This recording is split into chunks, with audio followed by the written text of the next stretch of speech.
And she awake when she really sleeping. I'm turning off the TV. No, I'm awake.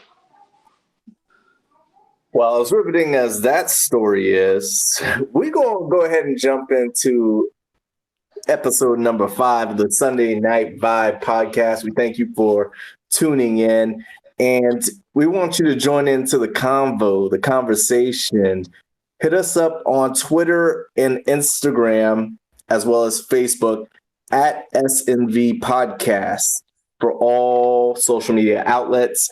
And let's chat, let's talk, let's hang out, let's get to know one another. But this week's episode, we've covered all kinds of randomness, and that's what this podcast is all about. And this week, we're going to talk kitchen nightmares, restaurant dreams.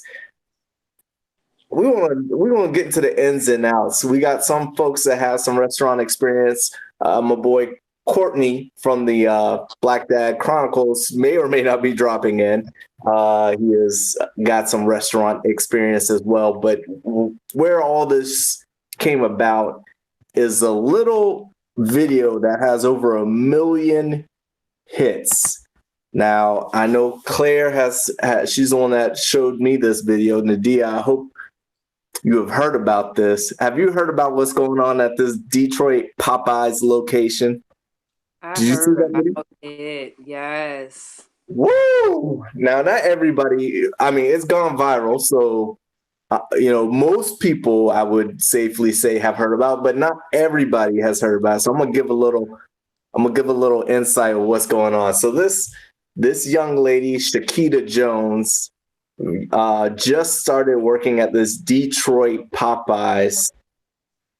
And I don't know, after a couple of weeks, she immediately noticing that the conditions of this Popeyes, let's just say they were less than ideal. Okay. So it started with poorly washed cooking bowls. Okay. That's not too bad. I mean, they don't clean their stuff. That's kind of disgusting, but not too bad. But what, things were a little bit out of order in the back stock room. Okay, that's a little concerning. But the thing that set it off was when her manager instructed her to kill a roach. She about lost her mind. Dearson instructed her. Like, this is part of your everyday. Like, come on now. Listen, it's okay. Let's make sure the grease is clean. We've replaced the grease for the fries. Make sure the chicken is extra crispy. Make sure them biscuits are juicy, not too salty. And oh yeah, by the way, if you see a roach, crush the roach. No, wait. No, not just that. Funny. If you see the roach, no complaining. Do not yell. Do not make any noises. Just kill it and go about your day and keep working. So don't complain. Because you remember she got written up for it. For complaining. Or for screaming. When she found the roach in her in the soup. Something she was eating. She found a roach in there. And she screamed. And she got written up for it. Well, and so basically after screaming, she took out her phone and she just went on. She started filming everything. She took us on a deep tour of how nasty this Popeyes was. And she was eventually fired because I guess you can't film on Facebook Live on the job. So it's okay to have roaches as long as you don't film said roaches. Yes. Didn't even interview the roaches before. Like, no consent was signed before we see the roaches and stuff. You can't just be putting them all live on the internet like that. Now, Miss Jones said, this is a quote from Miss Jones, when I filled out the application, it didn't say we got roaches. You got to kill them. Yeah, to step on them. It didn't say that we had dead flies on the ice. I'm laughing because I can hear her right now, and watching her is hilarious. Yo, that's the craziest thing. So this Detroit location closed down for a minute. But they said that they're in full cooperation with the Detroit Health Department's food and safety team. The corrective action plan includes protocols on staff training, which I guess means if you see that roach, you stomp that roach. So I guess they putting it into the protocol now. Cleaning and improvements to timeliness and prioritization of repairs and to stay compliance with the food code. So Popeye's management will provide implementation corrective action plan to the Detroit Health Department. And apparently after a few short weeks, they're now open. So I want to know, it's all on the news. They open now, but they have worked with the food code. The food code has been implemented, y'all. Claire, all right. I know you're probably not going on the first day, but what about the next day? Are you going to Popeyes? I'm not going back to Popeyes. In fact, I'm not going to any Popeyes. Got to. Now, thank you. I'm questioning if I even want to go to any other fast food restaurant because just for that reason, that's why I stopped going to fast food for a while. Then I got pregnant and started craving stuff, which sucks. Okay, but I don't even know if I want to go anywhere else. Because I hear about the soda machines being like gunky, like old sugar or whatever. Caramelize, just all nasty inside. I mean, when she took that, when she showed the video of the tea, they had like chicken in the thing, in the tea. That is gross. Can you imagine? And isn't the lid supposed to be on the tea? I mean, you know what? No, I think I'll do what I do best. Just cook at home. I'm sorry. No. Listen. Listen. Listen. Y'all are tripping, right? Listen. I'm done. Oh God. They have worked. I have to repeat it. The Detroit Health Department Food and Safety Team. They're monitoring the establishment. What? They're monitoring it. I don't know what they were doing before. Wait, what did you say? They opened. So after this, when did they open? I'm looking at August 7th. So you're saying in a week they open? No. No, it was a couple weeks. I think 3 weeks. Yeah.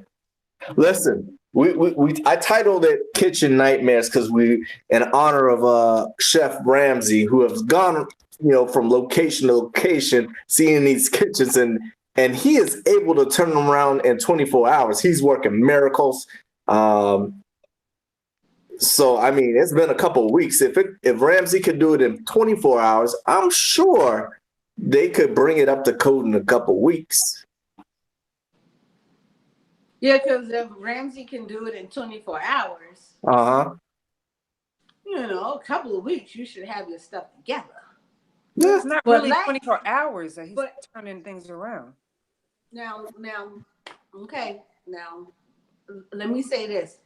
I think it's real messed up now. I do think it's messed up because that Popeyes, the area that Popeyes is in, is in like an inner city area. And that's some messed up stuff because most of the customers there are Black customers. Oh yeah. And so that just says a lot to me, right, as far as like management, them not caring. You know what I mean? Like, I wonder if the Popeyes from, in another area, well, usually Popeyes are in, like in the city areas anyway. But it just tells me a lot about how much they really cared about the customers that were eating that crap. Right. Because that's just, I mean, people could have gotten sick and not even know why, like food poisoning, not even know why they got, or, got sick and not even know why they got sick or from where. That's nasty. Yep. No. Stank. Yes. Now, I worked in a restaurant for 10 years. Mm-hmm. I would probably done the same thing she did. Like me, I'm a germaphobe. And I had a lot of employee or coworkers that I worked with that did not like me because I was so like on it. If I saw something that was out of the ordinary, no, you need to fix that. Like seriously, because it's disgusting. Like when I seen that video, I was like, ew, like, no. Like clearly you could tell how these people live.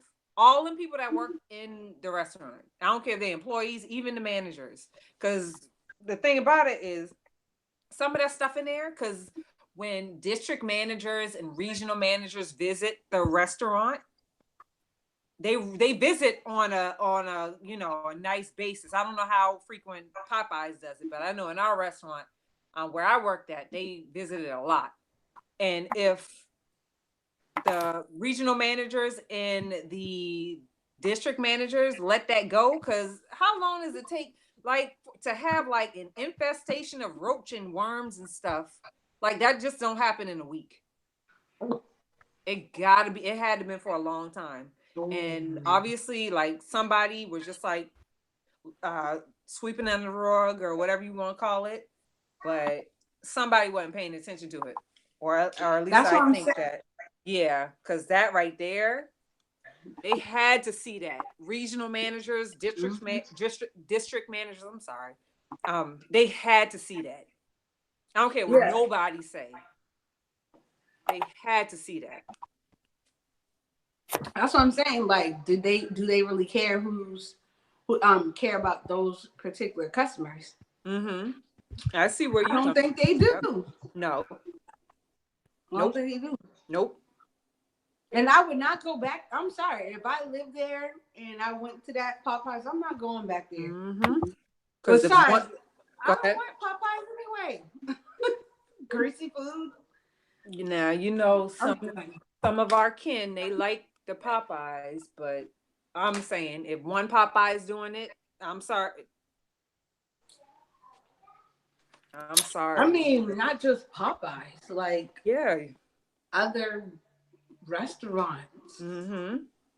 Like you've seen Kitchen Nightmares before, and Ramsay's shows before. Yeah. You look in those kitchens, ugh. Now I seen some grease build up, crazy stuff in that. Yeah, like. And I've never worked in a restaurant, but I worked at a movie theater, which obviously serves food to the major chains through college.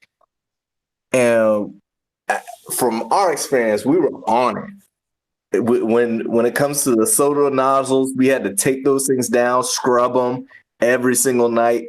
The hot dog grill, which I would not eat anywhere else just because I know how hard it is to clean that, and I don't anticipate anybody else to be as dedicated to keep their grills clean. When y'all see the hot dogs on the little roasters that's just rotating, that thing is hard to scrub off. It is very hard to clean. So really? At the movie, it's so hard. What about in the gas station? That's what I'm saying. It's the same thing. A lot of people eat those glass gas station hot dogs. And if I mean, you could get a sense by looking out the gas station, the floors and stuff. Yeah. If that stuff is nasty, if the Right. bathroom's nasty, please don't touch that. Because I had to like spray and really grind to get that out. The popcorn and every morning we had bags and bags of popcorn from upstairs that we would that someone would just continually pop, and we'd come down and bring it in and open the bag and pour it in. And at the end of the night, we scoop the leftovers out and clean the thing. Mm-hmm. Now, what movie theater was this now? I've worked at AMC and Regal. Okay, and I'm just saying that because I know which one to go to for now. Yeah. Hey, I know which one to stick to. Well, the AMC I worked at was in West Ashley, and it's now destroyed, and now they got some kind of mega theater there by the Citadel Mall. The Citadel Mall. Yeah. So it's no longer there. And then North Charleston, the Regal, which is the go-to one. But both of the movie theaters that are in, at least the times that I was there, they were on point with their food. So they kept things clean every single night. We were in there, and like I said, you go to, I don't know how that is with other movie theaters, and I definitely don't know about gas stations. Unless it's what's the one by us, Claire? They seem to be pretty on top of things. Racetrack. Yeah, it's clean in there. And people rave about the Wawas. So yeah. those may be okay, but yeah, because they're like, and they serve food too. So like deli food, like don't they do like subs or sandwiches or something like that? I don't know. Wawa is known for their food. They're known for they're known more for food than they are a gas station. Right. Wow. So it seems to be an awesome chain, although I haven't worked at one. But yeah, so that's my pretty much lone food experience and being in there. So it's interesting. It's interesting just seeing that, and of course, like we mentioned, Chef Ramsay and being seeing how disgusting some of these kitchens are. It just makes you like, ugh. So I always worry when even if it's a nice restaurant, I worry when I sit down, I'm always kind with my server. I'm always nice to my server, even if they mess up and screw up. You messing with my food there. You've been there. You've seen some of your coworkers. Yeah. Is a little story? Yeah. Oh, God. Brace yourself. All right. Like, here go. Have I already disclosed the restaurant that I worked at? Did I already say which restaurant? You don't have to. No, you can give us the genre of food. What type of food they serve, maybe. Italian. Italian food. American Italian. Okay. All right. So don't say it rhymes with. No, I'm just joking. I'm not even going to. Because we don't need to get sued. We don't need to get sued on the 5th podcast. Well, they ain't got no money. I used to be a certified trainer. Now, I used to work for 10 years. So I'm the type of person, even outside of the restaurant, I'm the type of person that tries to be honest, and stuff like that. Because if it was me, I wouldn't want any of this stuff to happen to me. So this is a disclaimer before I start. Anyway, so I remember one girl, she came in the back. She was livid, and she walks to the drink station, which I was at the drink station, and she just had this look on her face, like she was like, she was just mad, and I was like, "What's wrong?" And she was like, "These people at my table, they're pissing me off." The one woman, she had the nerve that she kept on switching her drink order, and her kid is like, is loud and screaming, and things that it's like, okay, just ignore it. It don't even really matter. And then she was talking about how the man was rude and all this other stuff, and then um, and asked her because she was real short. She was like, I don't want to say she was a little person, but she was short. And don't laugh. Little person. So, but she wasn't. She was just extra short. She was shorter than you, T. Oh, that's short. Because you what, 5? What? I'm 5'1". I shouldn't have told nobody. Let them guess. Oh, they Googling anyways. They know. She was shorter than you. So she goes, and I guess she said that he said something about, are you old enough to work here? And I don't know. That. Obviously, she's heard this joke more than once. Huh? Yes, it's sickening. I used to hear all the time. It's sickening. Mm-hmm. But obviously that was her last straw. That was not the day to ask her that question if she should even be employed by anybody. Mm-hmm. But right in front of my face, in front of a certified trainer, she takes a lemon. She was nice about it because she took it by the wedge, the tongs. So she takes the lemon wedge from the tongue. She takes the tongue and gets the lemon wedge, and she drops it on the floor. Oh. And she scrapes the lemon wedge with her feet. Yeah. She picks the lemon wedge up and puts it in the drink. And as she walks away, she turns around. She goes, now let's see who he's playing with. And she walks off. So me as a certified trainer, of course, I had to stop it. But I wanted to see how far she was going to get. So when she walked to the table with the same glass, and I was walking behind her with another glass. So as she was walking to the table, she was about to put it down. And I took the glass and I said, so-and-so, I think I see something on that glass. Let me take that glass and get a new glass for you. So I stopped it before I hit the table. But I just wanted to see how far she was going to go with it. She went far. She was going to give him that glass. She did. Well, technically she did give him that glass, but no, I took the glass away from her. And of course, being a Dia, I have to, it's right, wrong. I had to let a manager know. Yeah. She was written up on, right then. Written up? Huh? Written up? Yeah, she was written up. I think she had more than one write-up. I can't remember how. More than one? Yeah, like they were forgiving about I'll say certain people. They were very forgiving of certain people. So, they wrote her up, and she had multiple write-ups anyway.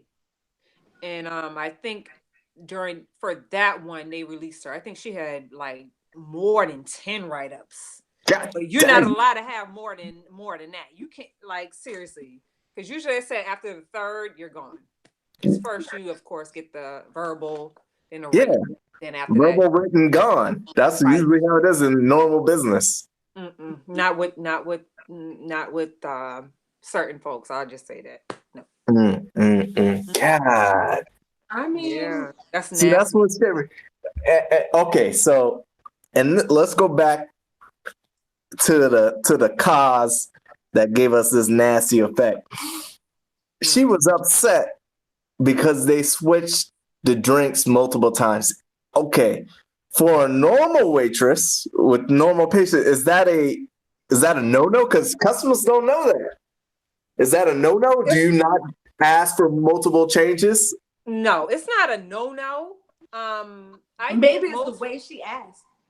No, it was the fact that it was multiple drinks. Oh, at multiple times? Right. Oh, she kept switching it. Right. And most people get upset because sometimes, like, for example, let's say you get a sweet tea. You have a sweet tea on the menu. You have a lemonade on the menu. You have soda on the menu. Those are different prices. So, for example, I said, let me get a sweet tea when I first started. And then you drink and drink and drink. And then you're like, let me get a Coke. And then you drink and drink and drink. And then you go back to a sweet tea. you're still going to get charged for that drink, that soft drink, because it's not the same price. This isn't a reversible, you go to Ryan's type of thing and you could just do whatever whatever drink you want. Right. But, well, you know what I'm saying?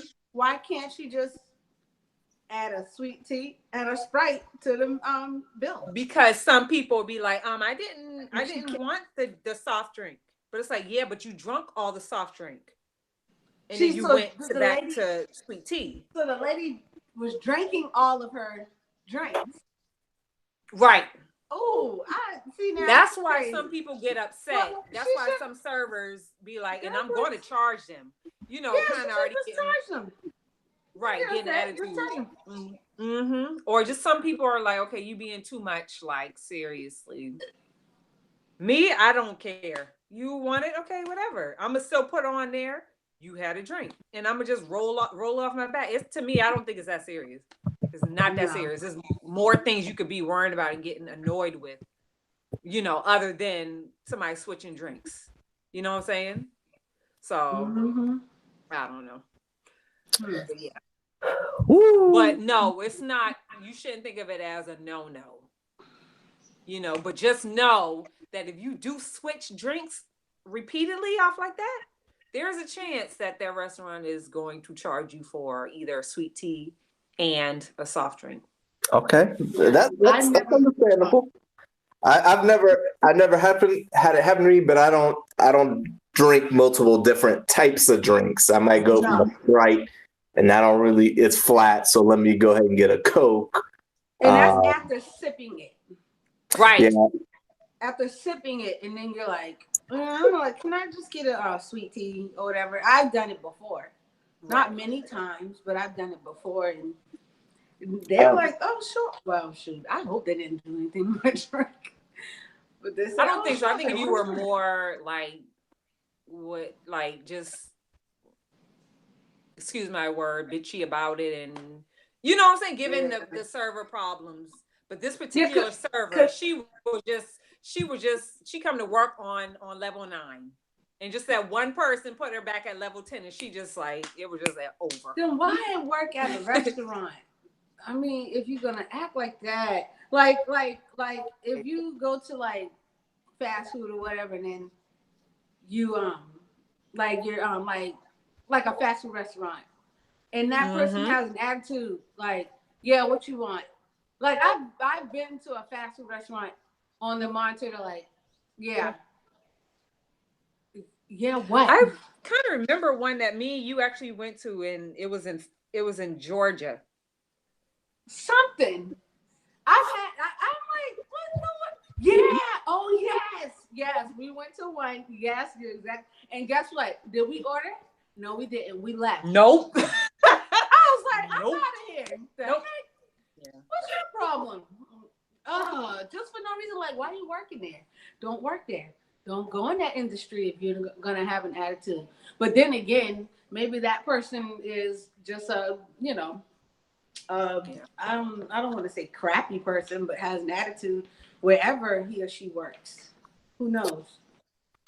True. Now we got a guest in the building. Just pulled up here. He was hearing the conversation, had to join in. He's from the Black Dad Chronicles, and he's also an industry expert. Well, I'll let him go ahead and throw the resume down. But we, just so you know, sir, we have not disclosed prior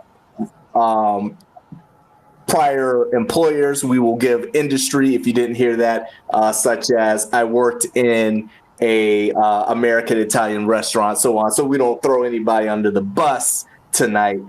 But he is from that Detroit area, because we were talking about the Popeyes that got shut down about a month or so ago, and it's now back up. Now, Mr. Courtney McIntosh, I got to ask you, when was the last time you went to the Popeyes? Is that why you're coming in a little bit late, because you were at the Popeyes getting yourself a number 2? Well, first and foremost, thanks for having me on. No, I have, man, when I first saw that video, That Popeyes is on the east side of Detroit. I live in Auburn Hills. I'm from Detroit, but Auburn Hills is like half an hour away from Detroit. So I live in the burbs. So, but there is a Popeyes not too far from me, which I understand is not the best, we'll say. But I've eaten there before, So it's been a while since I've eaten there. It's been a while. So. All right. Oh, Courtney, you know what that means. And I was just listening in, before I came on, and you guys don't know the half when it comes to some servers out there, man. Oh my goodness. Well, now Nadia has she's got over 10 years of server experience, so she does know. Yeah, she does. And Claire, we have no idea. We're just scared. When we go to restaurants, we are in fear for our lives. We know we putting our life on the line.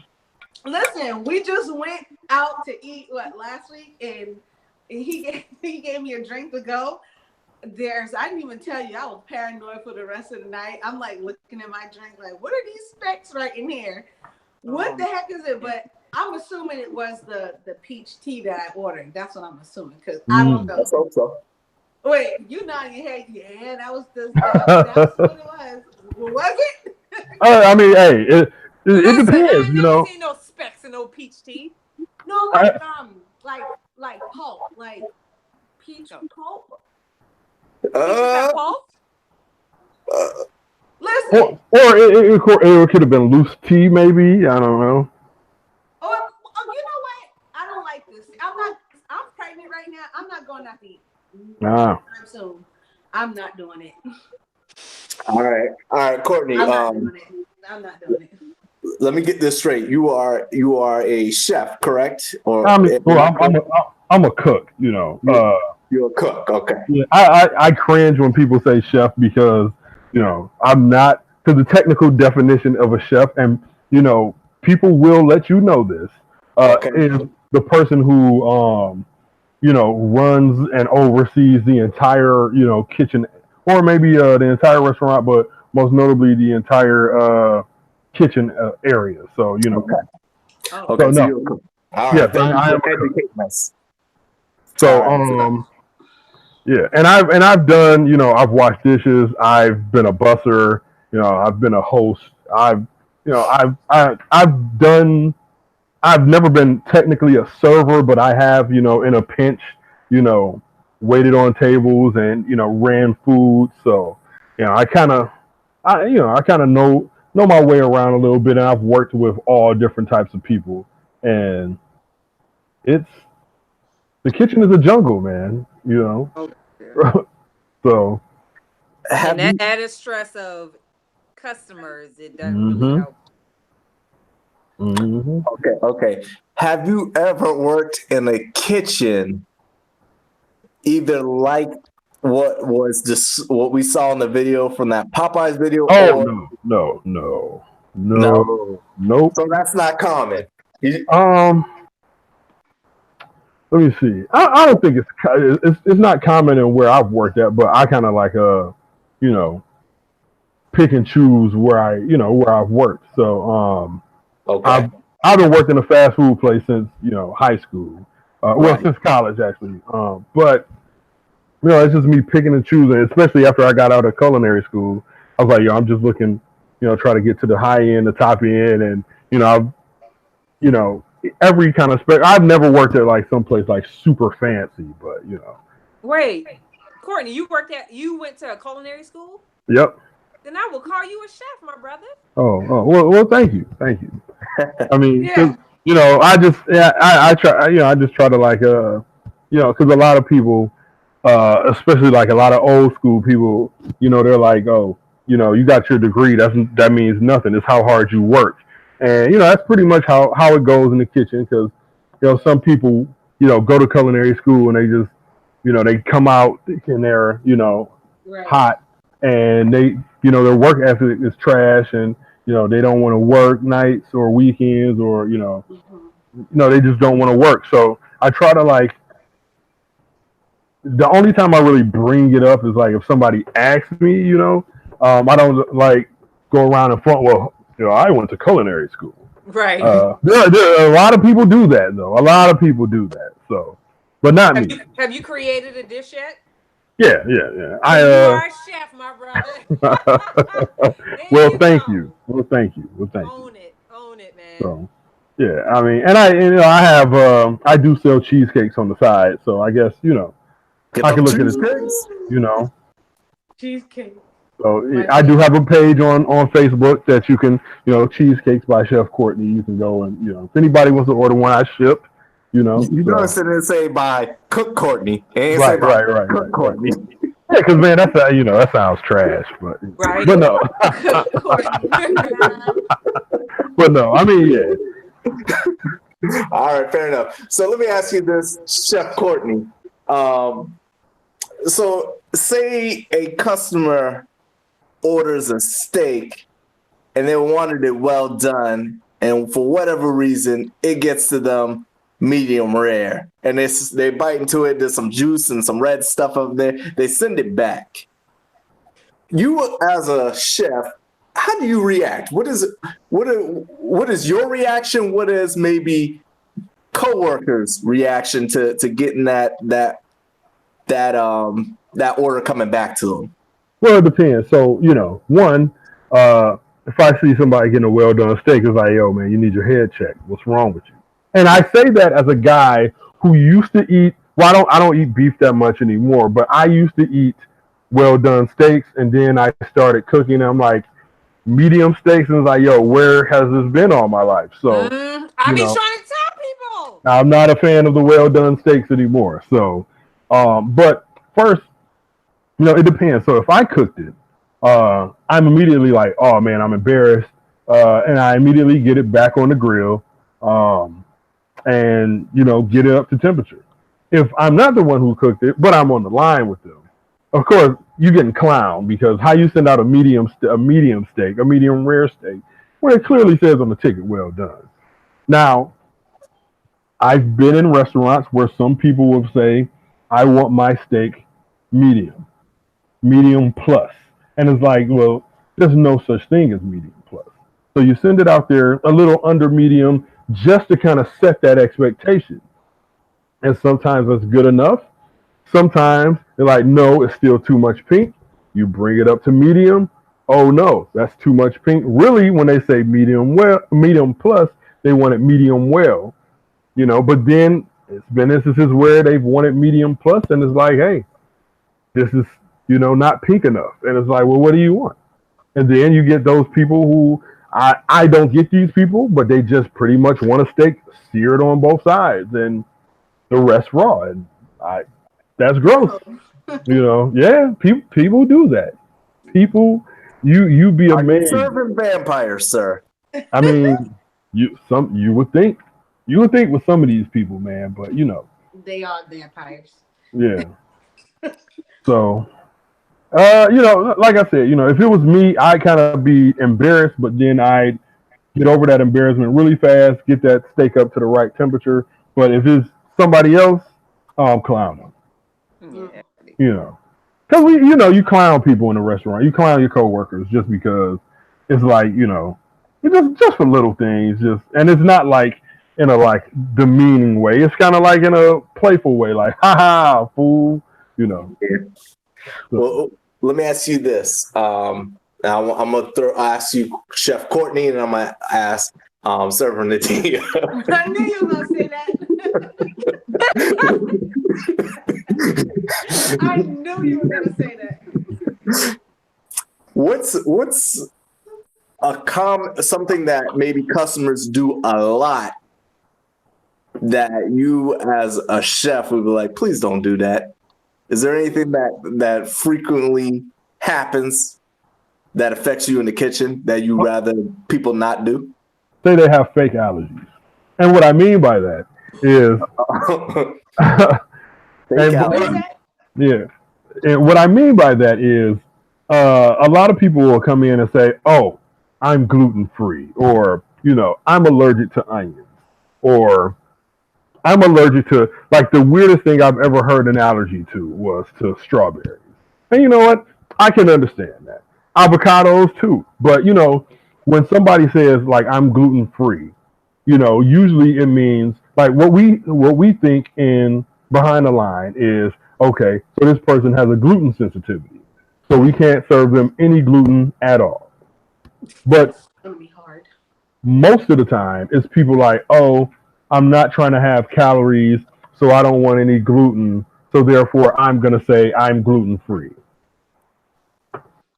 and it's Okay. totally different. And then some people will Yes. come in and say that they have a dairy allergy, and then want cheese or sour cream, and it's like, no, you don't have a dairy allergy. You just don't Have a like a lot of preference. dairy. Yeah, you have a preference.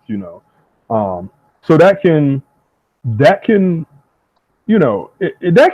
can harm the what am I trying to say? What integrity of a dish, especially say if it's like something on special for the night or like and it's cooked a different way. I mean, a certain way. So if you ask me to um, eliminate one thing out of the dish and it's a key component, I can't do that. Like I'll give you guys an instance. We were serving one night like crab stuffed whitefish, and pretty much what we did was essentially just put a crab cake on the top of a piece of a whitefish, and that's stuffed. Um, if you've ever had a crab cake before, crab or made one, crab cakes have breadcrumbs, and Yeah. if you want crab stuffed whitefish gluten free, that's impossible unless you use gluten free breadcrumbs. So Right.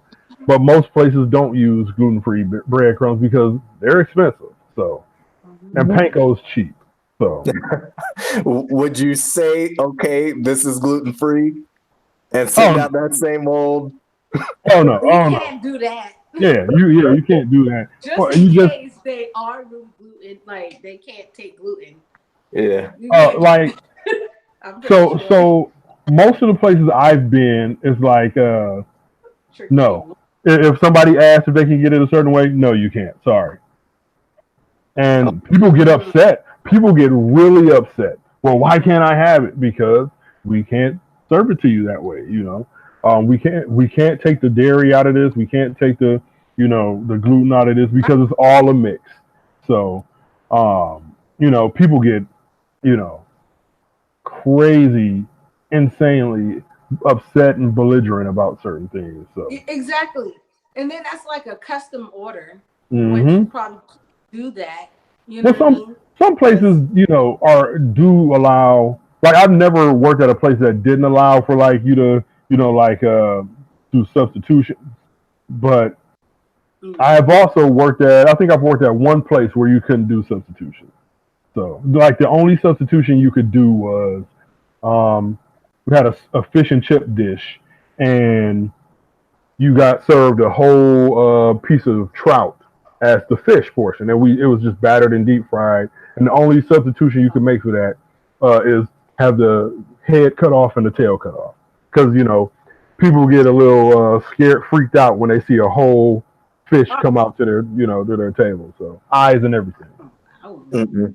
So I don't need that. I don't need my food looking at me while I'm looking at it. Yes.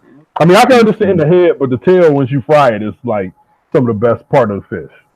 Oh, you So supposed to eat that? yeah.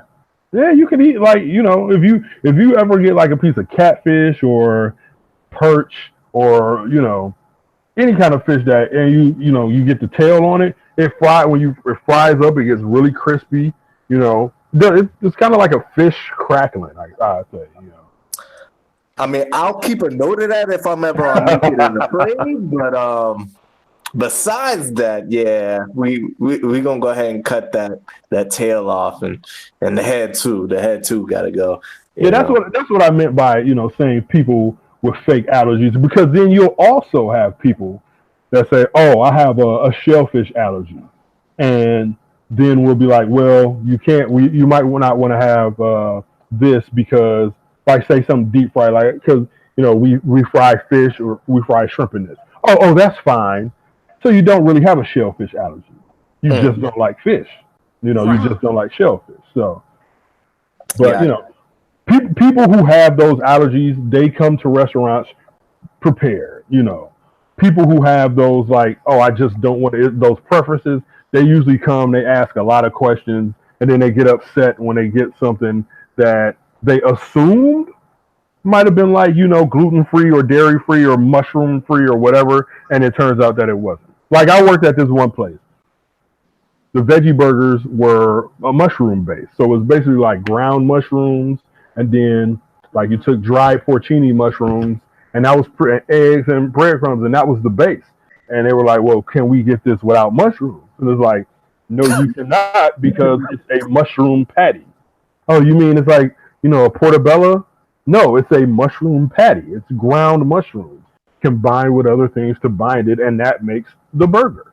So they have a bread burger. Yeah, like, sometimes, a lot of times you operate in the kitchen is like, the customer is going to be, it's going to sound harsh, but stupid. So it's your job to educate the customer. Your job and the front of the house's job, Mm-hmm. But sometimes you'll have servers that, I've been in a situation where we've said no such substitutions. A server will ring in substitutions and then get mad at the cooks when we can't substitute. And it's like, yo, we told you this during the pre-shift. You can't substitute this. So your fault. That's going to cost you a tip, not us. So, it is what it is. Food service is so weird that it's like, it's almost like anything goes, but then it's like rigid at the same time, Yeah. So. Okay. Server Nadia, what's an example of something that people do that they really should not do when they come to a restaurant? Assume that we get paid a lot of money. People think that? Yes. Who thinks that? Listen, I have a lot, like, I don't know if they think that we get paid like what is it called? If we get paid what's it called? Salary? Minimum wage? Yeah. Minimum wage? Yeah. I don't know if they think that we get paid minimum wage or like a high amount of money. And I'm saying we, like I'm still in the service. But yeah, like down here in the South, it's $2.13 an hour plus tips. Now, let me break this down for the people who don't know how that works out. So you got $2.13 an hour. Now, that's $2.13. That for those who don't know, that's $2.13. Right, $2. People don't understand that. No, they don't. What? $2.13. Okay. Now, of course, my calculator died on me, so I was going to do the math for you. So let's say I worked a 5-hour shift. So that's $2.13, right? And I get paid. I wish my phone was on so I could do my calculation. So does anyone have a calculator beside them? I do. $2.13. Okay. So let's say I work a 5-hour shift at $2.13 an hour. Can you tell me what that amount is? That's $10.65. Okay, right? Right. So let's suppose I go at the end of my shift. I'm counting my tips. And let's say, for example, I make $15 an hour, right? If my amount of tips is more than my hourly amount, like at the end of the week, if the hourly amount for that week is less than my tips, I don't get a check at all. What? I didn't know this. Mm-hmm. But say that again. Say it slowly. Okay. So let's see. You said $10, right, Courtney? Yep. Okay, let's say I work 5 days a week. So that's $50, right? Yep. Okay. If my amount of tips for that entire week, let's say from Monday through Friday, I made a total of $60. Yeah. Right? In tips, not from my hourly pay. Yes. But in tips. If I made $60, I'm not getting a check. What? I'm not getting a check. Like, I've been working for Olive Garden for 10 years. I can probably count on both of my hands how many times I've actually received a check with something on it. That's crazy. I did not ridiculous, know that. Right? But people think I never heard that in my life. Yeah, people think as a server we get paid the check as well as tips, and that is not true. Now, this certain chain restaurant that I worked for, I'm not sure if that's how. Oh, you just put them on blast. I'm sorry. Oh, by saying the chain restaurant? Yeah. I did say Yeah, you just said their name. Keep it going. Not everyone picked up. Did I say it? No, you didn't say it. No, But you it's said an Italian restaurant. you said it without saying it. But keep it moving. Oh, but I said American Italian. It's an Italian restaurant. That's it. Yeah. There's only So two. I'm You can not sure choose. how any other restaurant does it, but they do it that way. If your amount of tips is higher than your hourly pay, you don't get a tip at all.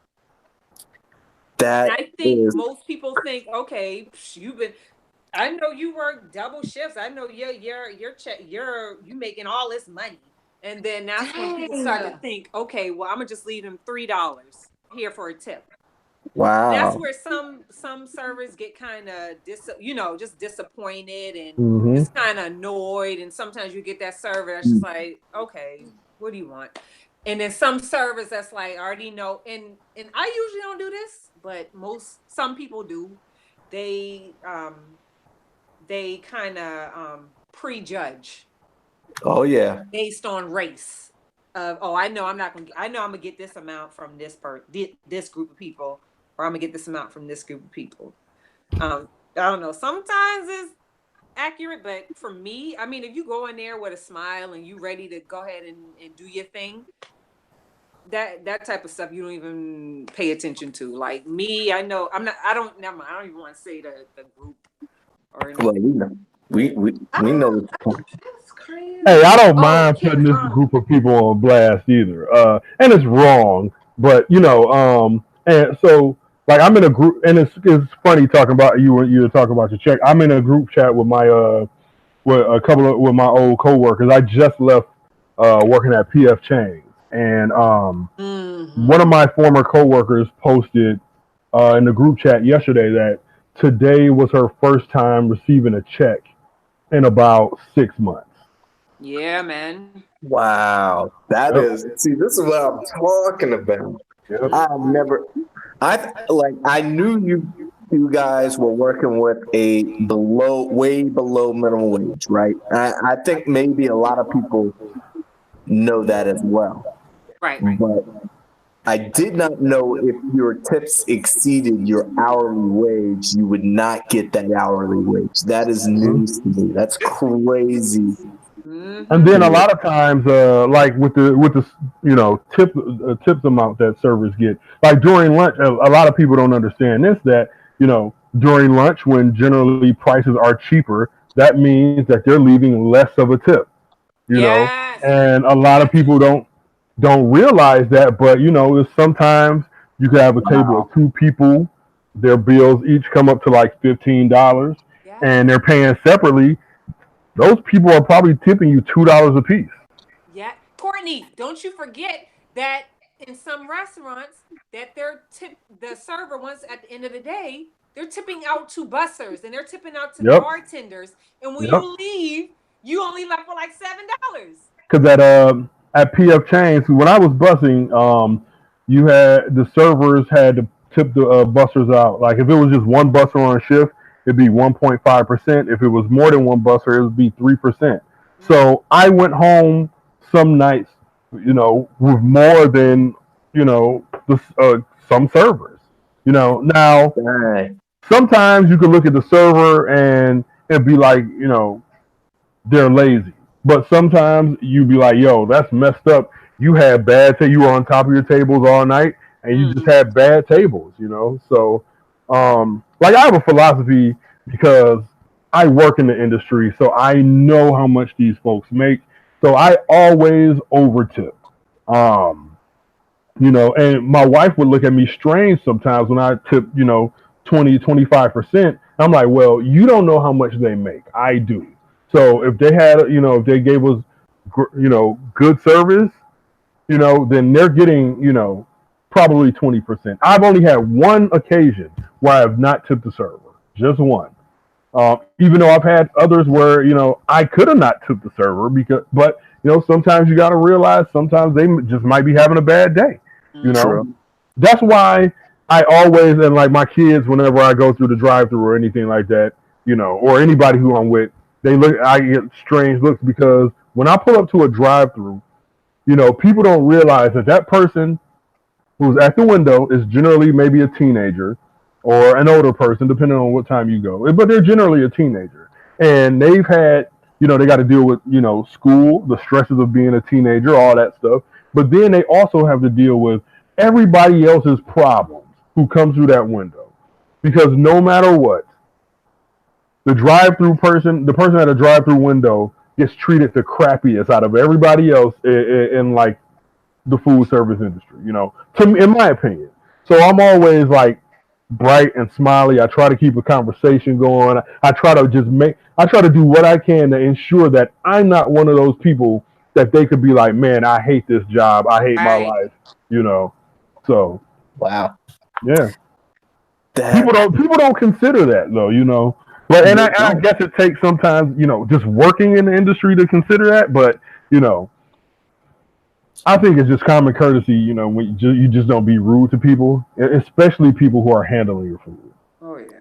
Oh, I'm extra. Oh man, I'm extra. When somebody's handling, yes. Oh yeah, man, that's great. Thank you so much. Yes, sir. No, sir. That's when I don't want no problems when you handling my food. None at all. So that kind of infuriates me in a lot of ways, because here it is in Florida, the minimum wage is $8.25 an hour, and you have servers making a dime over $2 an hour, and then most likely won't even see that money. Like, how do I'm guessing it's just confusing how restaurants are able to employ people for free. Well, yeah, that's true, and it's different wherever you go, because there are a lot of different states and stuff that they've completely like banned tipping. So the servers do get paid a regular wage. I don't know if it's minimum wage, but the servers do get paid a regular wage. And there's also certain restaurants where the servers may not get paid, that they may not get paid a higher wage. They may get paid minimum wage, but they have to split their tips with the rest of the kitchen. Some people don't like that idea. I'm it's like I'm back and forth on it, because I've never worked at a restaurant where we shared tips, but I can understand why, because in theory, the server's job is just to take the food and to take the order and deliver the food. And, the back of the house does all the work, but then that doesn't take into effect that if a person's having a bad day, the server's got to deal with it. We don't, the server does. If that person has a kid and their kid is making a mess, the server has to deal with that. We don't, so there's all types of variables that you have to deal with in a scenario where you split tips. I would probably fall on the side more of taking tips away and paying servers a livable wage versus splitting tips, because then if you have enough money to pay your servers a living wage, that means you got more money to pay your cooks, and it's an industry, industry wide.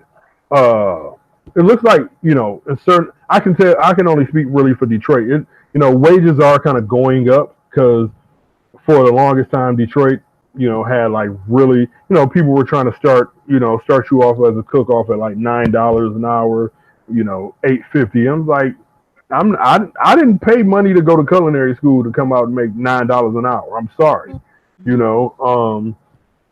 and then there would be certain places that, hey, I'm starting you out at $13. I was just on Craigslist, a couple weeks ago, and people were restaurants out there starting at $13 an hour, $16 an hour, $10 an hour. It's just it depends on the area, and like where I live, I can live comfortably off $13, $14 an hour. I would prefer to make more because I feel like that's what I'm worth, but it's that's a decent livable wage for me to start off of. It just sucks that Michigan isn't one of those states where they pay the servers and stuff a livable wage. So right. Yeah. So when you said that, I had to look it up because, of course, like I mentioned, I never heard of that before. But I guess there is a federal law. So it states that the United States federal government requires a wage of at least $2.13 per hour to be paid to employees that receive at least $30 in monthly tips. And most restaurants, another thing that most people don't realize is that restaurants are actually supposed to cover the amount when you get tipped out a certain amount and you make a certain amount. If they don't add up, the restaurant itself is supposed to cover that for each employee that falls under that. And most restaurants get away with not covering. Exactly. And they just nobody says anything, but it's Say that again. I didn't understand that. Okay, so there are certain laws in place where if a server makes a certain amount in tips and they didn't make if the server makes a certain amount on their their hourly wage, but they don't make enough in tips, the restaurant is supposed to pay that server enough to cover that amount. And in most cases they don't. So but I've worked at 2 restaurants where I've worked at one restaurant where the servers have been there, like they have servers there who've been there for like 15 and 20 years because one, it's a really high, it's not a high-end restaurant, but it's in a high-end area. And the people that come in there, they spend a lot of money and they've gotten to know the servers, and it's like, I can live comfortably off what I make in tips here. And like I said, working at PF Chains, none of the servers that worked there were really happy because they felt they didn't make a lot of money. Mm-hmm. So, but then again, it was also, some servers who complained about money, and they were, kind of like the laziest people we had. So true. So you're gonna get what you work for. Right. So majority of the states in the United States are at that $2.13 minimum tip wage that we spoke about. And then there are a few. New York is between $8.65 and $7.50. Wow. South Dakota is at $4.42. Michigan, it says, is at $3.52. Arizona $7.50. Montana $8.30. So it's the minimum wage in Florida at least is $8.25. So that'll give you a point of reference to where some of these other states are at. Still very, very sad to hear that. I mean, Hawaii is one of the highest at $9.35, and their average or their mean wage is actually above that at $17.84 an hour. Well, because Hawaii, it's expensive to live in Hawaii. There you go. Hawaii is super expensive, so that money doesn't run as far as it sounds. Right, so, because I was in the Navy, and I have friends who were stationed in Hawaii, and they hated every single minute of it. They said they lived in paradise, but it was like hell because, one, it was so small, everything was so expensive, so, it's just, Hawaii is, people have this because it's the islands, but, they don't see the people that, live there and, work there and can't, they have to pay people a livable wage or else, nobody would be there. Yeah, and it's just crazy.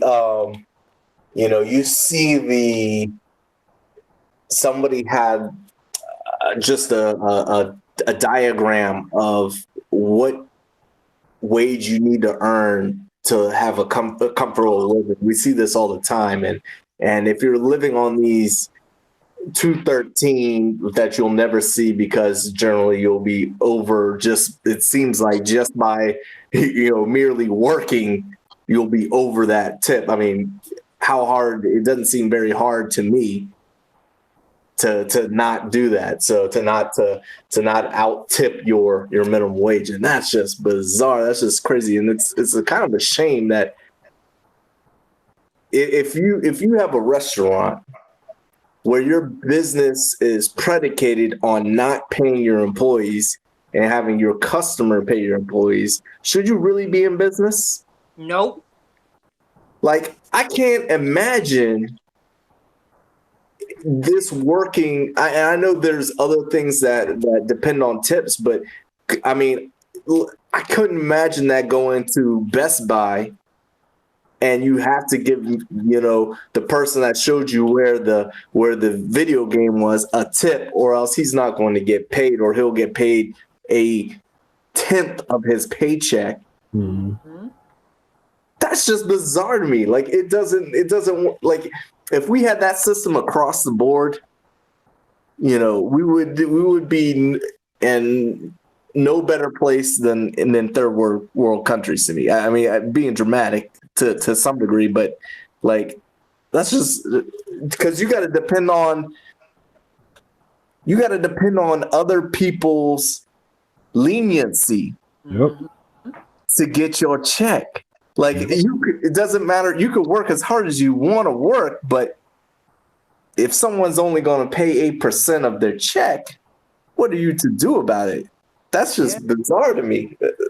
And like, for example, being here in Charleston, let's say, speaking on, being able to, just survive and live, like the average, like I'm looking at this website right now.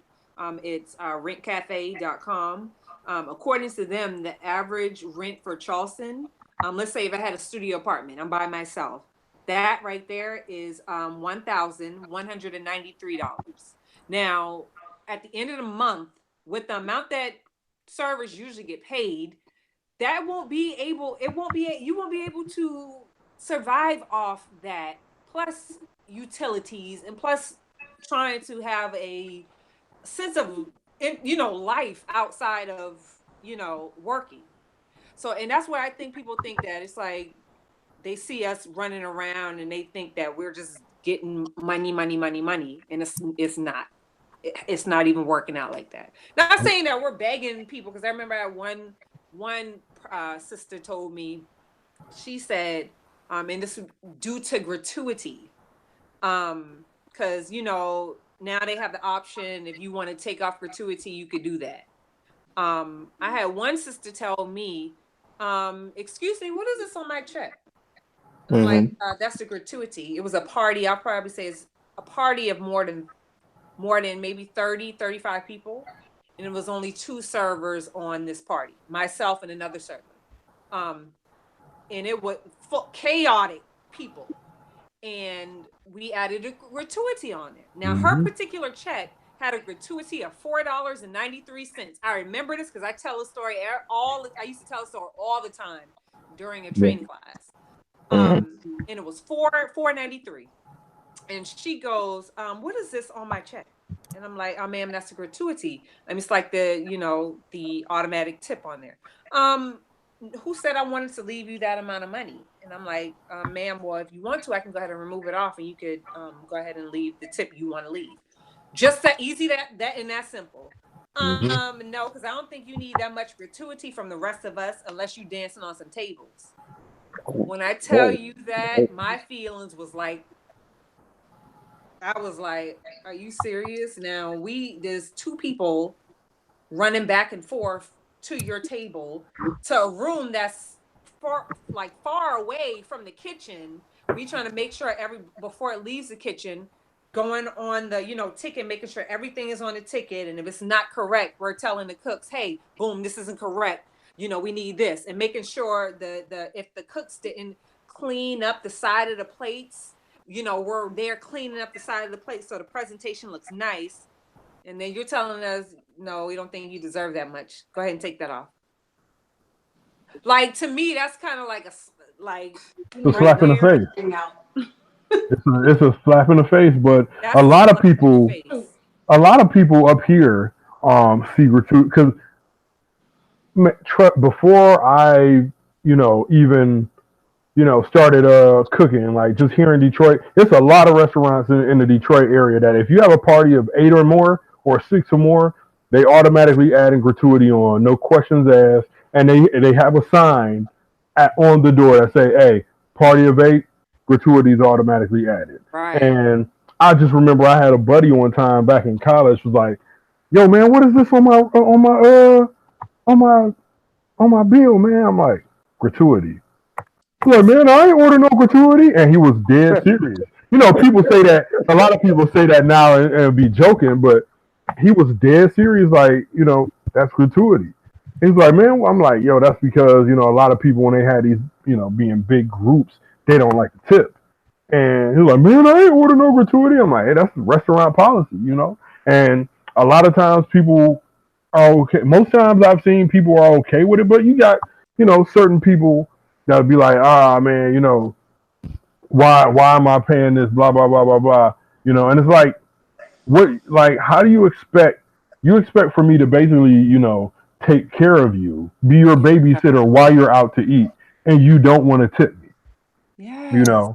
Like the count, you don't understand the countless amount of times that I've seen, a server get a table of teenagers, and they're like, man, and it just destroys their whole day because they know they're only going to get like maybe $1, $2 at the most from each one of those teenagers and it's like parents don't teach I teach my kids, if you don't have enough money, and I don't have kids that are old enough to be, going out on, dates and stuff like that yet.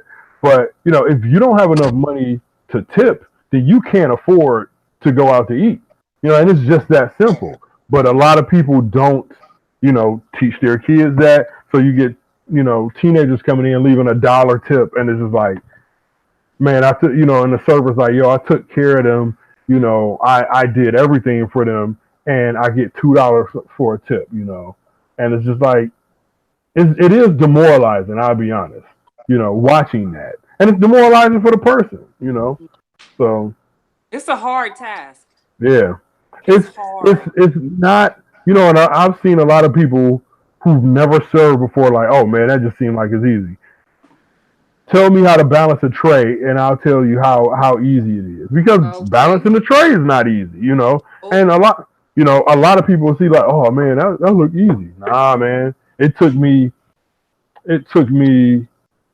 probably 2.5 months to learn how to balance a tray properly. Because when I was in culinary school, one of the classes we had to take, and we had to take this class to graduate. It was a table service class. So you basically had to be a server in the restaurant on campus.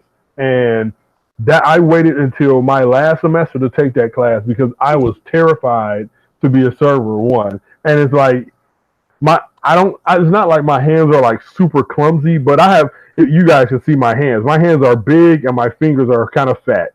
So they're not the most nimble hands in the world. So I was just scared to death to try to like balance a tray. And then when I, learned how to do it, I'm like, oh, it's not that bad. But, but people's like, oh man, I could do your job. No, you can't. Listen, especially when a family comes in there with 3 toddlers and they're letting those toddlers scream and yell and not saying anything to them. And, they're like letting those toddlers throw rice or cookies or, whatever you bring to the restaurant to satiate those toddlers all over the place. No, you can't handle it. If you can handle that, you'll be all right. But a lot of people can't. Yeah. I remember with toting trays, I used to tote it like on my hand, like Mm-hmm. that.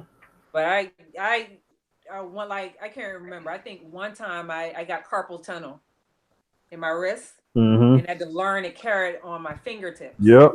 Yup. And I was a girl, like everybody knew me as a girl, running and ducking and dodging kids through the aisles with the tray up in the air. Once you master that, oh man, it's Yeah, amazing. buddy. But it's like, people will be like, I've given people like a tray and like try to balance this, and they're like, just fumbling it all over the place. Like, man, that's hard. And I'm like, yeah, but you think you can do that job and do it well. So don't, try putting yourself in their shoes. Mm-hmm. It's hard. Yep. Yeah, that's, man, that I'm still on that tipping story y'all telling me, y'all breaking it down. And I've seen there's articles going on the history of tipping. And a lot of it's titled "The Racist History of Tipping" and how it came out of slavery for the fact that you have free labor. Basically, you're not the ones paying for it. Right. And apparently, it really got started with Prohibition, where there was a ban on the sale of alcohol, and all of these restaurants were struggling to financially. So their solution is to not pay their employees. Like that is super crazy to me. Like restaurants and hotels were able to. The government said, "Oh, you can't play. Well, we can't have you go under. We can't have people cooking for themselves or restaurants that are really, really good and can attract a crowd so that they can pay for these employees. No, we'll just go ahead and say it's okay for you not to pay your employees as long as they're getting tips." And man, that's kind of that one's hard for me to let go and get over, just because of the fact, knowing what a paycheck is, even whether it's minimum wage or you're above minimum wage, let's be honest, you making, $10 an hour, well above what a server may make due to some teenage kids coming in and not paying. That's still not even enough to have an honest living where you can afford car payments and pay off school debt and all this craziness. But I've been at work on days where a server will work a full double shift and leave for the day with $40 or $60 or something like that, and it sucks. It really does. But people don't understand that. Hey, man, that's how people make their livelihood. And they just when I hear people say, "Oh, I don't tip," I just what's wrong with you? That's the first thing that I go is like, what's wrong with you? And that sucks that as a customer, you're dependent to pay not only for your food, but you have to pay the livelihood of the person that served you. Like, I don't mind helping people out, I don't mind that at all. But the fact that I have to, because the company who's, especially we talking about these chains, even if it's a fancy restaurant, the head, they're not struggling. They don't have to worry about that $2.30. So these top people are making so much money, but they're relying on me as the customer to not only pay for my food. Okay, that's cool. I wanted to eat there. And okay, you want to mark it up so your restaurant can be there and established. That too is cool. But then I have to pay for your employee to work there. That's just, I don't know. But you know what they say? That that's not a bad thing. Like, they're like, okay, well, if the dish costs $30 a dish, that's a good thing, because think about it. If the plate is $30 an hour, that means you're getting more. You're getting tipped more. It's like, no, you getting paid more. What are you talking about? The head is getting paid more. We're not getting paid more because of the dish is $30 an hour. Like it's things that I don't think they. Well, no, okay, no, I know they thought through, but I guess they figured, okay, the more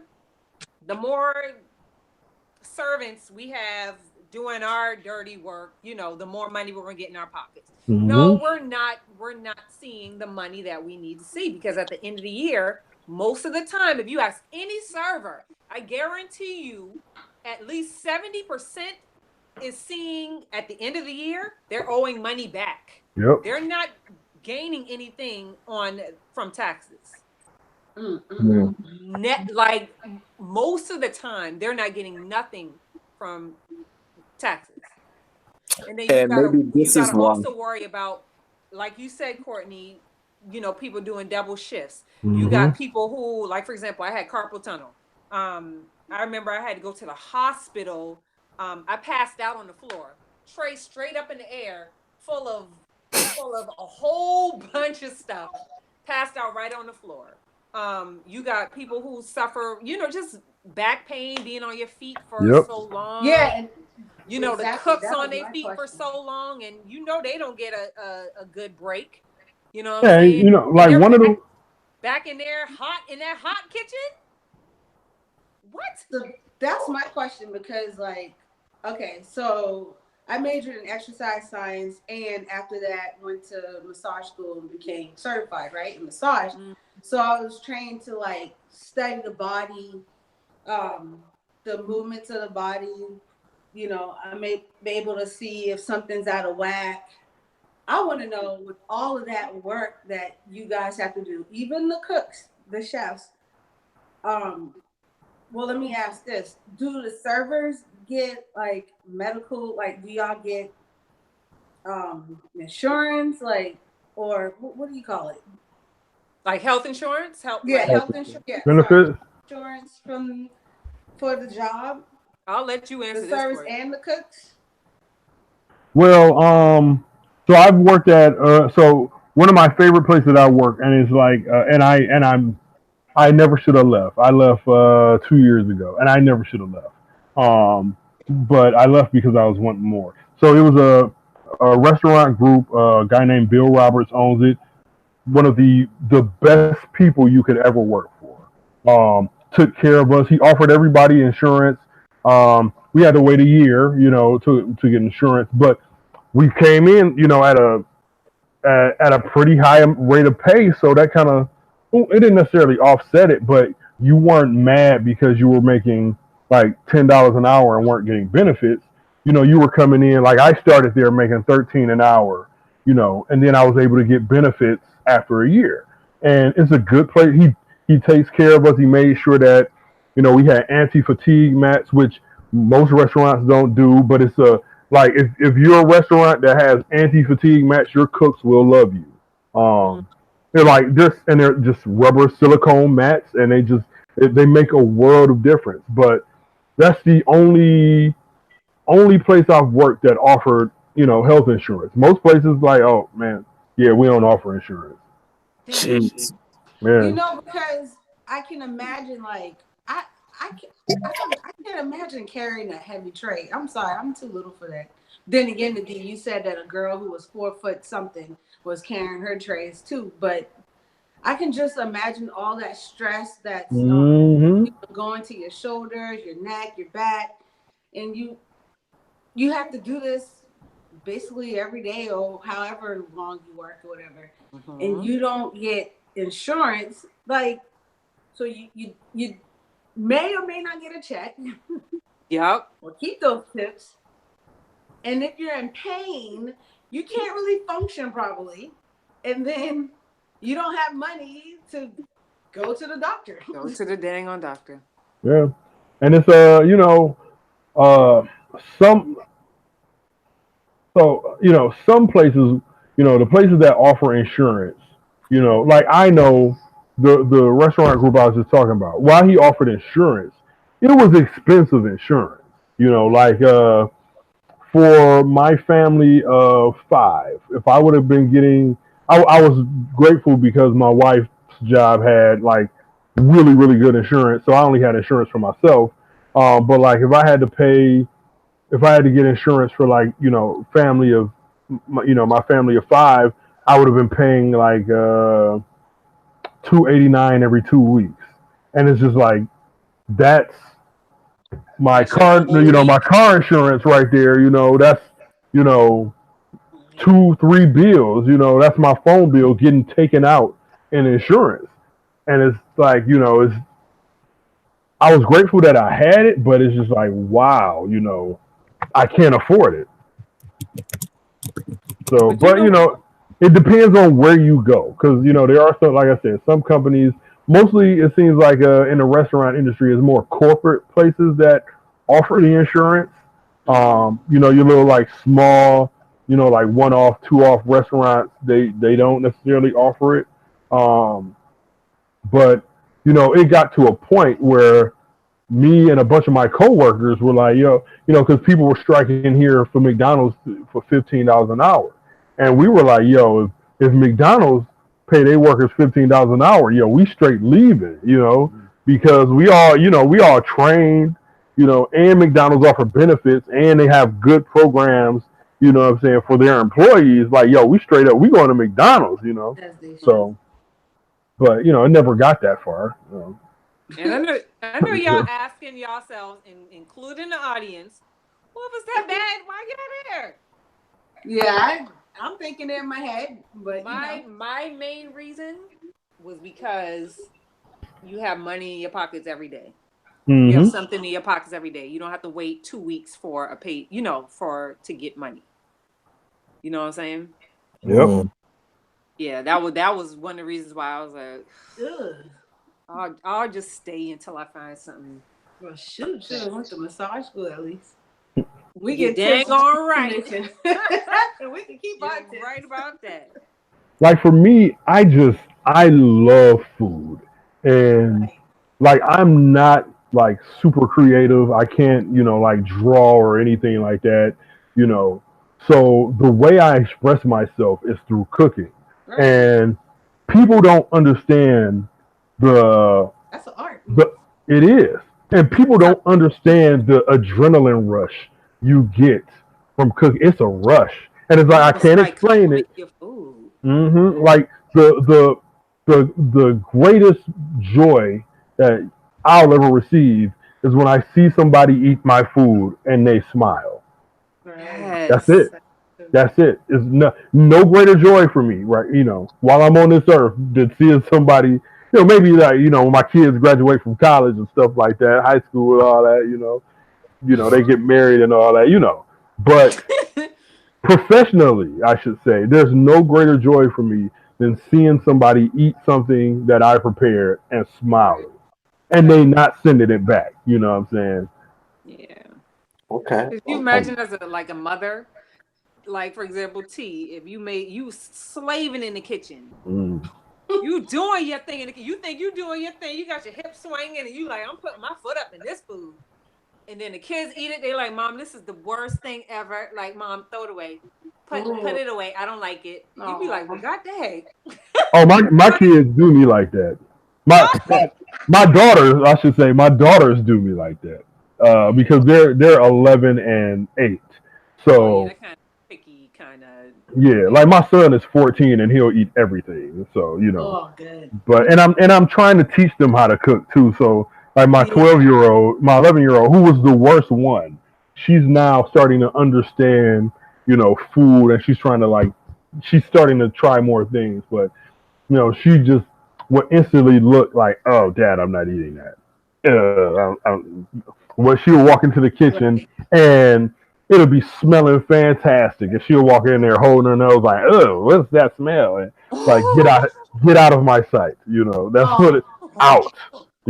But if she cooks it, then she can appreciate it. And that's what I'm trying to teach her. So, but yeah, that's what I'm starting to do with my kids. Yeah, my kids are ruthless like that. They don't care. Like, yo, Dad went to culinary school and all this stuff. yo, just it better taste good. Right. What is So. Grey Poupon? Grey Poupon? Put some mustard on it, Dad. Oh, I remember that commercial. Mm-hmm. Man, that's crazy. Well, Nadia, what's was there anything good about serving it in a restaurant, or was it? I mean, it may just be just a job. Was there any benefit? Okay, I'll tell you this one thing, and you might say, "Girl, really?" The one thing that kept me there for so long was the fact that I formed a bond with the staff there. Mm-hmm. Like everybody felt like family. Like Mm-hmm. after the shift, hey y'all ready to go out? It's like they don't only become your like working at a call center or working at a retail like a clothing store. It is so different from working in a restaurant than it is working any other place because you're around those people for like all day long. You speak your frustrations to these people and they you know what I'm saying, Courtney? Yep. Like it's like Yeah, like in the kitchen we have a saying called being in the weeds. And it's like yes. when the restaurant is slammed and everybody's getting, hit hard, it's not only the cooks that are in the weeds, the servers are in the weeds too, because Yes. generally when it's that popping like that, the servers are gonna have 5 tables, Right. maybe 6 tables. And that's tough, you know. So everybody's in the weeds together. So you all go through that fire of the night Yep. together. So when it's over, you can just look at him or look at her, just be like, "We did it. Now Yeah, man. go home. Let's go grab a drink, so we can come Yes. back and do the same thing tomorrow." It's a different feeling, a different Mm-hmm. bond that you have with these people. Like I still like with the place I worked at for 10 years, I've been serving for a total of 10 years. That was my first and probably no, yeah, first and last serving gig. And I still keep in contact with the people that I met on day one Yep. of my shift. I still consider them as real close and every time I, visit them in the restaurant in Charleston, I always go back to that restaurant just to see these same people. You know what I'm saying? That's the only thing that's basically kept me there for that long.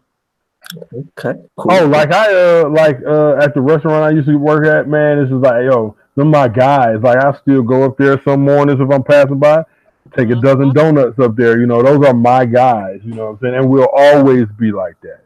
That's just the rest. Like I've worked in a call center before. I've worked at a shoe store before. Even when I was in the Navy, you don't necessarily have a bond like that. But like in the kitchen, man, it's just Yeah, man. but it's like you see these people so long every single day, and like I said, you're going through the fire with these people. So, you know, that bond is like, I can trust you, Right. Yep. So That's cool. All right, I'm gonna bring it full circle, but let me ask you, Nadia.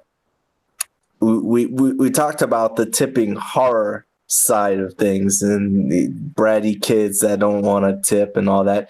Have you ever experienced an amazing tipper? Yes. Yes. Oh my God. I remember this one table. It was a lady who would come in. She would order the exact same thing, request to sit at the exact same table every day during lunch. And nobody wanted to serve this woman. Like I was just sitting there like, okay, guys, it's not that serious. Serve her the food and get her out of here. Like it's not that serious. So of course, when I got to the table, I saw what people were talking about. She was a little too needy. She wanted her pasta al dente, and if it wasn't right, nope, send it right back to the kitchen. This isn't correct. She was like, I know like, where you worked at, by the way. It told me just now. That's 2 strikes, Nadia. So this woman, she was something else. But I'm like, okay, I'm gonna just, I'm gonna give her before and me knowing what to expect before even getting to the table. Like they'd be like, she wants her pasta this way, and this way, and it just got on my nerve. So before me even reaching the table, now I know exactly what she wants before she even asks for it. Mm-hmm. I know exactly what you want. I know exactly how you want it. Before you even open that up, I'm gonna be like, hey, such and such. Now I know your name because you come here all the time and the server says her name is such and such. So everybody feeding me about who you are before I even say hi to you. So now I know her name. I know what type of drink she want. I know how she want her pasta. She didn't have to ask for nothing. So I'm like, and she's like, I don't think I met you before. And I'm like, yeah, I'm pretty new here. This is when I came from Charleston, South Carolina, and then moved to Atlanta. They try to make you do it. Yeah, they try to give it to the new girl. I've been there before. Not in a restaurant. Yep, but I use that to my advantage, and before she even asked for anything, I was on top of it. And she was like, you know what? You're very efficient. And see, just like you were talking about, Courtney, the best feeling is having somebody compliment you on your food. As a server, the best thing to that feeling is to somebody tell you, you know what? You were on top of things. I didn't have to ask for jack. And then they feed, they just pump up your self-esteem. And then they, on top of that, they tip you a bunch of money. That's just perfect. But not only did she tip me, her check, because it was just a lunch special, her check was around $15. She tipped me $30. Not only that, she called the manager. The manager then told the district manager. And then, of course, when the district manager came by, he also brought the regional manager with him. So all of them were visiting around the same time. So they heard about this new server in Nadia. And I even have this on my Facebook page, a letter that someone wrote to the head corp and whatever. It was a thank you letter from this lady. And I got, I'll probably reveal who we are, whatever. For the ninth time tonight, but go ahead. But from that one person, I actually got a little medal because we used to wear our medals on our collars. Okay. So I got a medal. It was a gold medal because of this call. Okay. So yeah, that was the one time when it was like, okay, boom, I'm getting tipped this amount of money, and then I'm getting recognition from the regional manager. So if I wanted to move along the southeast coast, I could do that, and this manager still know who I am because I worked in Charleston, South Carolina. Then I did something in Columbia, and then I worked in Atlanta. So they're like, boom, I remember you from Charleston. How you get up here in Atlanta? Like, boom, don't worry about that. Just know I'm moving and I'm traveling and I'm handling business for your restaurant. So that was, that was the one time where I got rewarded nicely. Fair enough. Have you ever been called to a table? Oh yeah, I have actually. It seems like a movie thing. Yeah. Who's the chef? I must meet the chef. Bring him to my table. Yeah, I have before. And it's just like in a restaurant, because like one of the things I've also done is like my cousin and I have also done, personal catering. Okay. So we had this client who, man, had a lot of money. So she always she always took care of us. Whenever we did a party for her, she always took care of us. But when we would come out and just, just introduce the dish, because we would just serve, especially when she had like a small party, we would just serve everybody the dishes at the same time. And then we would explain, man. And when the people came, when we would come to clear the table and everything, the people would give us so much love, and it was just, it's just one of those. It's an amazing feeling, I've never had a high like that, one of the things I try to do for my friends is whenever they get, if I have a friend that gets married or something like that, one of the things I like to do for them is to prepare their first meal at home as husband and wife. So my cousin got married 3 years ago, and he and his wife went on vacation, a little honeymoon. I'm like, dog, I got you. Let me know when y'all get back. So it was like the second day they were back, and I came home. I came over there, cooked the meal up, in the house, and when my cousin was just like smiling while he was eating, that felt so good. And it's just like it's just something you can't explain. It's like a euphoric feeling. That's just So yeah, I haven't necessarily been like, yo, let me see the chef. I need to compliment this guy. But I've been, the tables complimented me on my food before. Right. So. All right. Cool. All right, Nadia, we're gonna wrap this bad boy up. Anything else that the people gotta know when they walk into a restaurant? Any do's or don'ts you think we should know?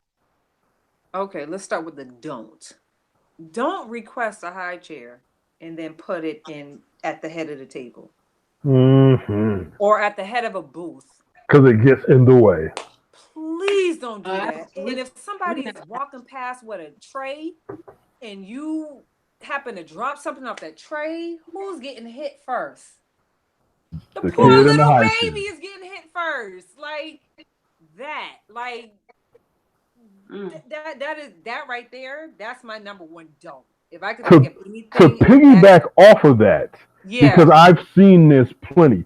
Don't let your kids run around a restaurant, especially a busy restaurant, because I've been in a situation where I was carrying food out to a table and I did not see this kid running, and I almost not only ran over the kid, but I almost lost the entire tray of food because people don't think that they should make their kids sit down at the table. So in a restaurant.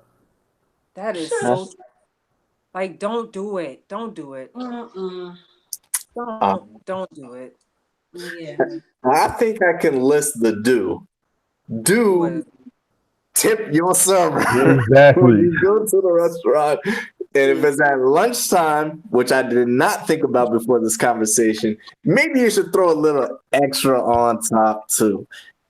If you're going to do the eat, then do the pay too. Do the pay too. Man, this has been a enlightening conversation for me. That's why I was hoping that we would get out of this. Because when we talk about what... Wait. I need to know this one thing. Okay. Just one quick question. What about these never-ending dishes or offers? You know what I'm talking about? I know what you're talking about. Pasta, never-ending shrimp, if you know where I'm going. How do you feel if the person is like, yeah, I want another one. Yeah, give me another one. No, I'm not done. Keep it going. Do y'all get mad at that?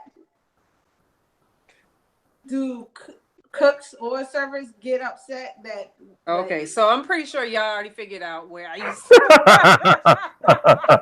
Well, I'm asking this because I just went somewhere and they had come on now. Come on. I was craving it. I needed it. And I felt like I haven't eaten in a long time. Whatever. Do they get upset about that? Like, yes. Now I'm paying hold up, man. Never-ending dish, and you get upset.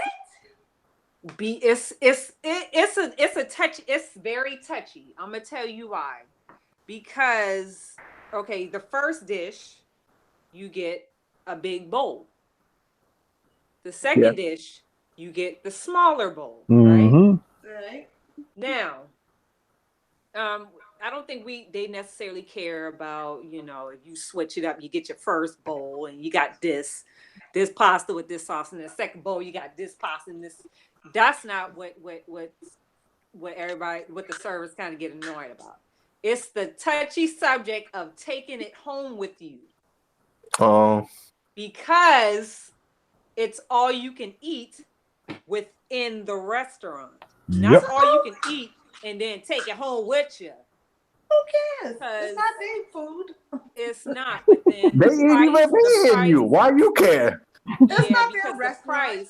the price is set at a certain amount. Yep. So we running back and forth, try to get this thing, and then you get tipped very low because of the price that it's set at. Oh. Yeah, I remember one incident, like me, and I say yes, servers get kind of annoyed with it, but me, I didn't really get annoyed with it. I was like, whatever. I'm the type of person. Okay, what do you want? How can we make this visit a great one? And then how can I get you out of here so I can get my next table? Mm-hmm. Me, that's how I work. So I really didn't care about the whole back and forth.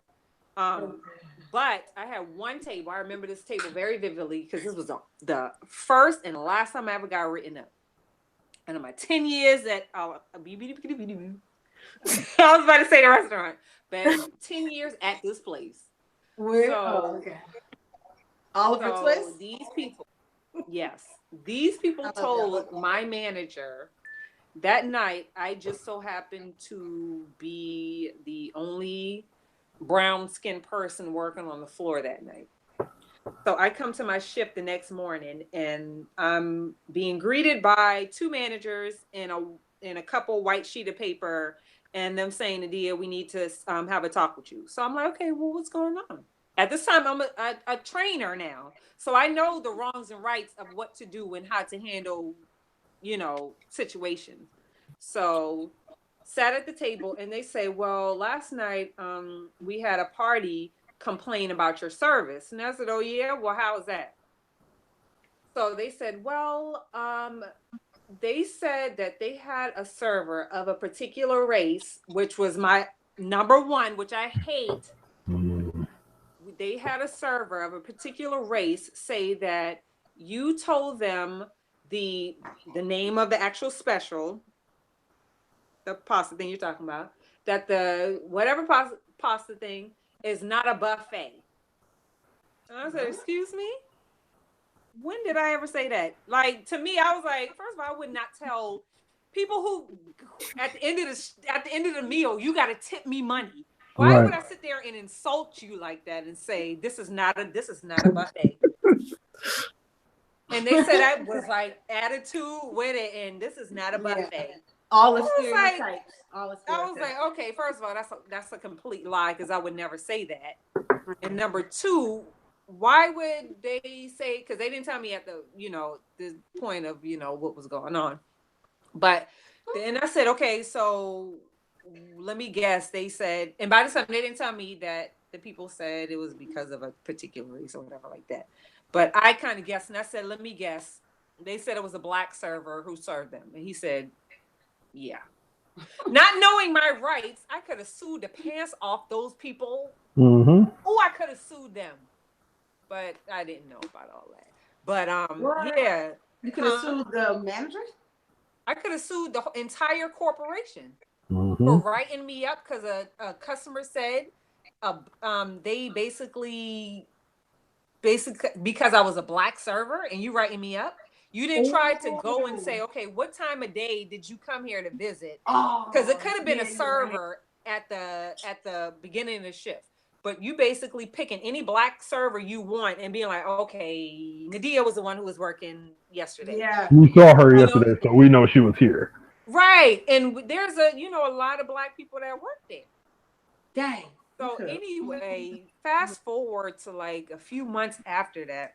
Oh, no. Let's fast forward to like 2 nights after that. A guy who was a bartender, he was a server as well. And he was like, Nadia, do you remember those people that came into the restaurant and complained about you? And I was like, yeah.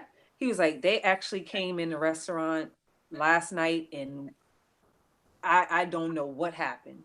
And I remember the table and everything. It was only a party of 6 people that came. It was it was a party of 5 because gratuity wasn't added. But when they came in the next night, they came in with a party of more than 14.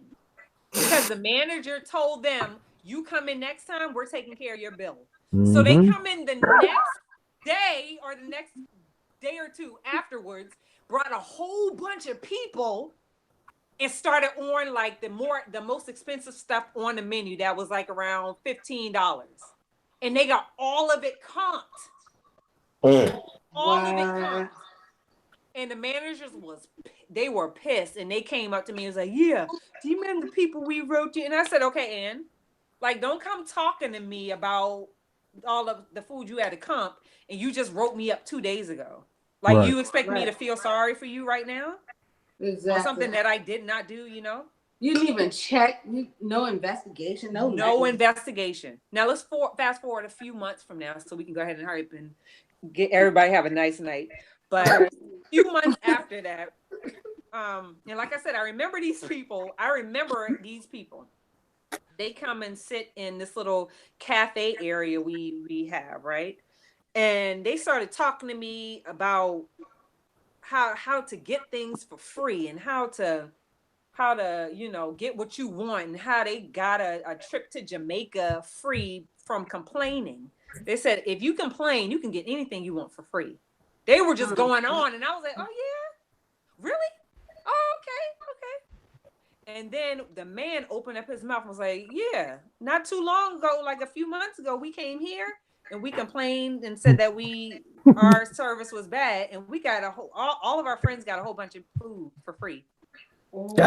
And right there, I was like, I remember these people. So now you're telling me the server that you basically blamed, that you got me in trouble because you wanted your meal for free. So did you say something? No, I didn't say anything. I went up to my manager. I've been like, yeah, I know, I remember. I got written up for it. See, I wish I could say that, but they'll be like, you're out of line. That was not great. So I went to my managers, both of the managers that wrote me up. I said, do you remember the people that you wrote me up for from that little pasta issue? They're out in the front right now, and they're basically telling me that they complained to y'all to get food for free. And they're out there they're up there talking to the hostesses, they're talking to the bartenders, because everybody's now walking up to the table and be like, oh yeah, you did? I said, they're out there talking right now. So the managers walked out front and decided to join in a conversation. It was like, yeah, you did, you were here the last time. Yeah, we remember. And with them talking, whatever, they got to the ending and was like, yeah, we actually had to write up we wrote up a server of, that little situation and whatnot. And it was like, the lady, she was like this, I hate to say it, redneck, smoking cigarette, laughing and like, yeah. And I'm sitting right there like, if I didn't have this apron on right now, I would read you your rights. I would be telling you about yourself, about how you talk, about how you got this for free, and I'm sitting right here, and you got me written up. So the moral of the story, kids, tip your servers at the end of your meal. Please tip your servers. Please tip your servers. Tip your servers at the end of your meal. Man, oh man, wow. So I hope we all learned some things, got a little drop in knowledge there. Man, Courtney, we appreciate you coming in. We know you got your own podcast. Why don't you tell the people about the podcast, where they can find it? Well, I want to thank you all first and foremost for having me on. This was great. Anybody that knows me knows I love to talk, and especially when I get to talk about food in particular, it's like one of my great joys. But yeah, I host the Black Dad Chronicles, which is a podcast about fatherhood from the Black perspective, where I talk about certain scenarios that I'm going through as a father. I also talk to other dads just to get their stories, because I believe that every person has a story, and they're all and nobody's is the same. So I just want to tell those stories. I had Darius on the podcast a couple months ago, but the audio didn't record from his end, so I got to get him on again. But yeah, and you can find it wherever you find your podcast, except for SoundCloud. So Spotify, Google Play, Apple Podcasts. Just leave a review. Whatever. Just enjoy it, share it. That's all I'm just trying to tell stories, and help people. So. Perfect. And we just launched a new website, hoursofpods.com. Make sure you check it out. We're going to try and get all of our episodes on that. We may have additional shows on there in the future. We've got a couple of things in the works as well. And make sure you subscribe here on YouTube, as well as Courtney mentioned, all the podcast platforms where you listen to all your others. And so we thank you for tuning in. We'll see you next week, Sunday. I don't think we've got the topic planned out yet, but I'm sure it'll be good, just like 1 through 5 here. So we thank you all for listening. Make sure you share and subscribe. Until then, we'll see you right here next Sunday night. Peace.